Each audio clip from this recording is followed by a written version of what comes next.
কবিতাৰ শিৰোনাম আপুনি আহিবচোন ঢকুৱাখানালৈ। কবি ডক্টৰ জিতু কুমাৰ চমুৱা। আবৃত্তি উপাসনা শৰ্মাৰ। আপুনি শব্দৰ চুবুৰীত ডুব গৈ পাইছেনে?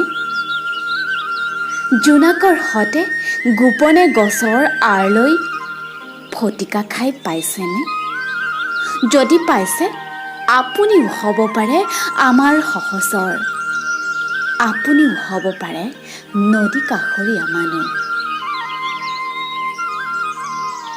আপুনি নদী আৰু পথাৰৰ সৈতে সহবাস কৰিব পাৰেনে? দুখ আৰু দৈন্যৰ সতে মিতিৰ পাতিব পাৰেনে? তেনে আপুনিও হ'ব পাৰে মোৰ সফল পৰিব্ৰাজক। আপুনি চহৰীয়া পোচাকযোৰ খুলি থৈ আহিব পাৰেনে? বোকা মাটিৰ গোন্ধ সহ্য কৰিব পাৰেনে? চাব পাৰেনে আপুনি বিপৰ্যয় আৰু বিষাদ?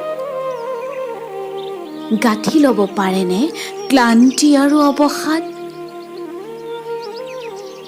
আপুনি আহিবচোন, চাই যাবহি পৰিশ্ৰমী কৃষকৰ প্ৰাচুৰ্য আৰু প্ৰাপ্তিৰ ঋতু।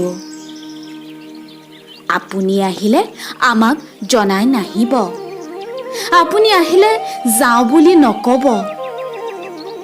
আপুনি বাৰু ভাল পায়নে এটি সজীৱ আবেলিৰ হেঙুলীয়াখিনি, অথবা এটি ৰঙীন পুৱাৰ খিলখিল হাঁহি?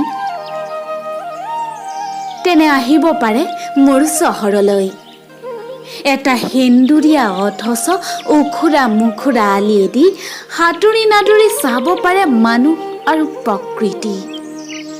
আপোন হাতে চুই যাবহি প্ৰতিখন হৃদয়ৰ সপোন। আপুনি আহিবচোন ঢকুৱাখানালৈ। আপুনি আহিলে আমাক জনাই নাহিব, আপুনি আহিলে যাওঁ বুলি নক'ব।